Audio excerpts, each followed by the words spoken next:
ओम श्री गणेशाय नमः। जय श्री कृष्णा मेरे प्यारे दर्शकों, आज हम आपको सफला एकादशी व्रत की कथा सुनाने जा रही हूँ। मैं बहुत ही अच्छी कथा है। सर्व पाप को नष्ट करने वाली, पुण्य प्रदान करने वाली, सुख देने वाली ये कथा है। ये कथा सुनने से राजसूय यज्ञ का जितना फल मिलता है वैसा इतना फल सिर्फ कथा सुनने से ही मिल जाता है। तो मेरे प्यारे दर्शकों, भगवान श्री हरि को ये एकादशी बहुत प्रिय है। सभी व्रतों में उत्तम एकादशी व्रत है। भगवान विष्णु को अत्यंत प्रिय ये एकादशी है। तो मित्रों, आप जरूर ये कथा सुनिएगा। अगर हो सके तो ये व्रत कीजिए। अगर आपसे नहीं हो पा रहा है तो इस दिन भगवान का पूजा पाठ, भजन कीर्तन या मंदिर में जाके दर्शन कीजिए। और घर में हो या कहीं पर भी हो, आप सिर्फ भगवान का स्मरण करेंगे तो भी आपको पुण्य फल मिलता है। एकादशी करने के बराबर पुण्य फल मिलता है। और इस दिन दान पुण्य का भी बहुत महत्व है। तो आप सब ये कथा सुनिए और सबको अच्छी लगे कथा तो लाइक कीजिए, शेयर कीजिए और ये चैनल को सब्सक्राइब करना मत भूलिएगा। स्वयं भगवान श्री कृष्ण ने देवी रुक्मणी को सुनाई थी। साक्षात भगवान के मुख से कही गई इस कथा को सुनने मात्र से सभी पाप नष्ट हो जाते हैं। इसलिए प्यारे मित्रों, आप सभी से हाथ जोड़कर निवेदन है कि सफला एकादशी व्रत रखने वाली महिला इस कथा को मन लगाकर अंत तक सुने। जिसने व्रत रखा है या नहीं रखा है, ये सभी लोग ये कथा सुनिए ताकि आपको सफला एकादशी व्रत रखने की सही जानकारी मिल सके और सफला एकादशी व्रत क्यों मनाया जाता है। और साथ ही हम इस वीडियो में जानेंगे सफला एकादशी व्रत रखने की सही विधि क्या है। चलिए प्यारे मित्रों, इस कथा को शुरू करते हैं। एक बार भगवान श्री कृष्ण अपने द्वारिका नगरी में अपने सिंहासन पर विराजमान थे। उसी समय माता रुक्मणी बहुत ही व्याकुल मन से भगवान श्री कृष्ण के पास आती है और भगवान को प्रणाम करती है। तब भगवान श्री कृष्ण माता रुक्मणी से कहते हैं, आओ देवी रुक्मणी, आज क्या बात है? तुम बहुत ही दुखी दिखाई दे रही हो। क्या तुम्हारे मन में कोई दुविधा है, कोई प्रश्न है या तुम्हारे मन में किसी बात को लेकर कोई शंका है? तब माता रुक्मणी ने भगवान श्री कृष्ण से कहती है, प्रणाम किया, हे स्वामी, आपको तो सब पता है मैं किस कारण परेशान हूँ। आप तो अंतर्यामी है स्वामी। आज सफला एकादशी व्रत है, इसलिए इस व्रत को मैं भी रखने के लिए सोच रही हूँ। किंतु प्रभु, मेरे मन में सफला एकादशी व्रत को लेकर कुछ दुविधा मन में उठ रही है। तब भगवान श्री कृष्ण रुक्मणी से कहते हैं, देवी रुक्मणी, सफला एकादशी व्रत को लेकर तुम्हारे मन में जो भी शंका उत्पन्न हो रही है, देवी मुझे निसंकोच होकर बताइए। मैं तभी उसी शंकाओं को दूर कर पाऊंगा। माता रुक्मणी भगवान श्री कृष्ण के आगे हाथ जोड़कर विनम्रता भाव से कहती है, स्वामी, पौष मास के कृष्ण पक्ष में जो एकादशी आती है उसका क्या नाम है? उस व्रत की विधि क्या है और उसमें किस देवता की पूजा करनी चाहिए और इस व्रत को करने से किस फल की प्राप्ति होती है? क्या यह व्रत कुंवारी कन्या भी कर सकती है या फिर प्रभु इस व्रत को रखने का अधिकार सिर्फ शादीशुदा औरतों को है? कृपया मुझे विस्तार से बताइए। भगवान श्री कृष्ण माता रुक्मणी की बात सुनकर मुस्कुराते हुए कहते हैं, देवी रुक्मणी, मैं तुम्हें इस पवित्र व्रत के बारे में बताता हूँ। एकादशी व्रत सबसे उत्तम है और इसे करने से मुझे प्रसन्नता होती है जो बड़े बड़े यज्ञों से भी नहीं मिलती। इसीलिए हर व्यक्ति को एकादशी व्रत का पालन अवश्य करना चाहिए। पौष मास के कृष्ण पक्ष में सफला नामक एकादशी आती है। इस एकादशी का व्रत करने से समस्त पाप नष्ट हो जाते हैं और यह व्रत व्यक्ति को हर प्रकार की सफलता प्रदान करता है। जो भी मानव इस व्रत को विधि विधान पूर्ण संपन्न करता है, उसके घर में सदा सुख, शांति और वैभव की कभी कमी नहीं होती और माता लक्ष्मी सदा उनके घर में वास करती है। देवी रुक्मणी, इस दिन भगवान नारायण की पूजा की जाती है।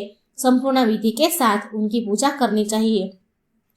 तब रुक्मणी भगवान श्री कृष्ण से कहती है, हे प्रभु, सफला एकादशी व्रत के दिन भगवान नारायण की पूजा करते वक्त पूजा के स्थान पर कौन कौन से पवित्र चीज रखनी चाहिए जिससे हमारी पूजा विधि विधान पूर्ण संपूर्ण हो? कृपया मुझे विस्तार से बताइए। प्रभु तब भगवान श्री कृष्ण माता रुक्मणी से कहते हैं, देवी रुक्मणी, ध्यान से सुनो। आज तक मैंने इस विषय में किसी और को नहीं बताया। मैं तुम्हें भगवान नारायण की पूजा करने की सामग्री बताता हूँ क्योंकि तुम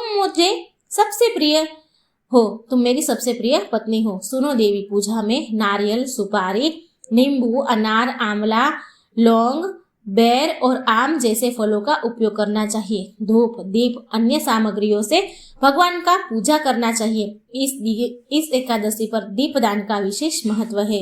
रात भर जागरण करें और भजन कीर्तन करें। इस व्रत का जागरण हजारों वर्षों की तपस्या से भी अधिक फलदायी होता है। तब माता रुक्मणी भगवान श्री कृष्ण से कहती है, भगवान, सफला एकादशी व्रत से जुड़ी कोई कथा हो तो वह मुझे सुनाइए, जिससे मेरे मन की सभी शंकाएं, सभी अशांति दूर हो सके। कि यह व्रत एक तपस्या है, वो कैसे है, ये सब मुझे सुनाइए, अधिक फलदायी होता है। तब भगवान श्री कृष्ण मुस्कुराते हुए कहते हैं, देवी, अब मैं तुम्हें सफला एकादशी की कथा सुनाता हूँ। प्राचीन काल में चंपावती नाम की एक प्रसिद्ध नगरी थी, जहाँ राजा सूर्य प्रताप सिंह राज्य करते थे। राजा बहुत महान थे। वह गरीबों और अमीरों में कोई भेदभाव नहीं रखते थे। राजा अपने समय के बहुत न्यायप्रिय राजा थे। उनके 5 पुत्र थे। उनके नाम कुछ इस प्रकार थे। सबसे बड़े पुत्र का नाम आर्य था। उस छोटे पुत्र का नाम विक्रांत था। तीसरे पुत्र का नाम प्रभाकर था। चौथे पुत्र का नाम सत्यव्रत था और 5वें पुत्र का नाम हरिकेश था। उनमें सबसे बड़ा पुत्र आर्य जो था, वो हमेशा बुरे कामों में लिप्त रहता था। वह पराई स्त्रियों के पीछे भागता, वेश्याओं के संग रहता और पिताजी के धन को पाप कर्मों में ही खर्च करता था। वह ब्राह्मणों, देवताओं और वैष्णवों की निंदा करता था और किसी भी अच्छे कार्य में उसको रुचि नहीं थी। वह भगवान को भी अपशब्द बोलता था। राजा सूर्य प्रताप सिंह ने अपने बेटे को बहुत समझाया, पर वह माना नहीं। उसके ऐसे दुष्कर्म से दुखी होकर राजा ने आर्य को घर से बाहर निकाल दिया। आर्य जंगल की ओर चला गया। वह एक घने जंगल में चला गया। वहां उसने मांस और वृक्षों के फल खाकर अपना जीवन यापन शुरू किया। वह पाप करने से बाज नहीं आया और चोरी डकैती करके नगर के लोगों को परेशान करने लगा। एक बार वह चोरी के इरादे से नगर में आया, लेकिन सिपाहियों ने उसे पकड़ लिया। जब उसने बताया कि वह राजा सूर्य प्रताप सिंह का पुत्र है, तो सिपाहियों ने उसे छोड़ दिया। इसके बाद वह वापस जंगल लौट गया। जंगल में आर्य का ठिकाना एक बहुत पुराने पीपल के पेड़ के नीचे था। उस पेड़ को वहां के लोग एक देवता के रूप में पूजते थे। आर्य वहीं रहने लगा, अपनी बुरी आदतों से लगा रहा। वर्षों बाद एक दिन उसका अनजाने में ही सही सफला एकादशी का व्रत हो गया। पौष मास के कृष्ण पक्ष की 10वीं को उसने केवल कुछ फल खाए और वस्त्रहीन होने के कारण रात भर ठंड में ठिठुरता रहा। ना उसे नींद आई, ना आराम।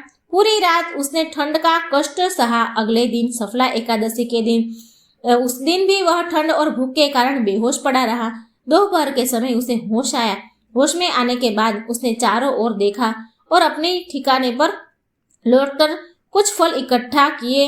फिर उसने उन फलों को पीपल पेड़ के जड़ में रखकर कहा, लक्ष्मीपति भगवान विष्णु, मैं इन फलों को आपको अर्पित करता हूँ, कृपया इनसे संतुष्ट हो। इस प्रकार उसने अनजाने में ही सही भगवान विष्णु की पूजा कर ली। उस रात उसने फिर से ठंड में जागरण किया और सोया नहीं। इस तरह उसने सफला एकादशी का व्रत बिना किसी योजना से पूरा कर लिया। इस अनजाने व्रत से भगवान विष्णु प्रसन्न हो गए।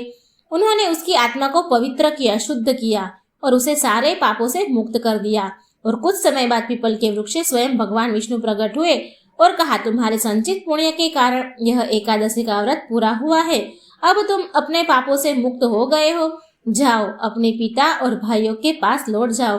वे तुम्हें स्वीकार करेंगे और तुम्हारा जीवन सफल हो जाएगा। भगवान विष्णु आगे कहते हैं, हे राजकुमार, सफला एकादशी के पुण्य प्रभाव से तुम्हें राज्य और पुत्र की प्राप्ति होगी। आर्य ने भगवान का धन्यवाद किया और राजा सूर्य प्रताप सिंह के पास लौट गया। उसके बदले हुए स्वभाव को देखकर राजा और उसके भाई प्रसन्न हो गए। आर्य ने जीवन भर भगवान विष्णु की भक्ति की और परोपकार के काम किए।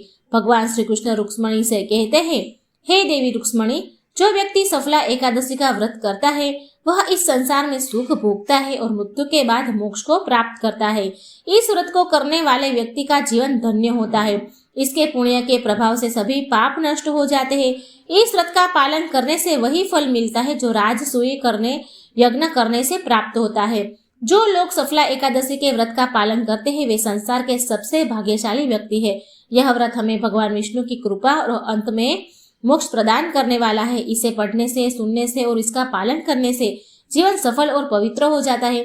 प्यारे मित्रों, मैं भगवान विष्णु से हाथ जोड़कर निवेदन करती हूँ कि हे प्रभु, जो भी आपकी इस वीडियो का लाइक करे, सब्सक्राइब करे, शेयर करे और कमेंट में जय श्री विष्णु लिखे, उस व्यक्ति के सभी दुख हर लेना और सदा उसके घर में वास करना और उसका घर सुख शांति समृद्धि से भर देना, जिससे उसके घर में किसी चीज की कमी न रहे। जय श्री हरि विष्णु। ओम नमो भगवते वासुदेवाय। मित्रों, अगर ये कथा सफला एकादशी की कथा आपको अच्छी लगी तो वीडियो को लाइक करना, शेयर करना और चैनल को सब्सक्राइब करना मत भूलना। और आपको हमारी कथाएं कैसी लगती है ये जरूर कमेंट बॉक्स में बताना। जय श्री कृष्ण, राधे राधे। Thank you.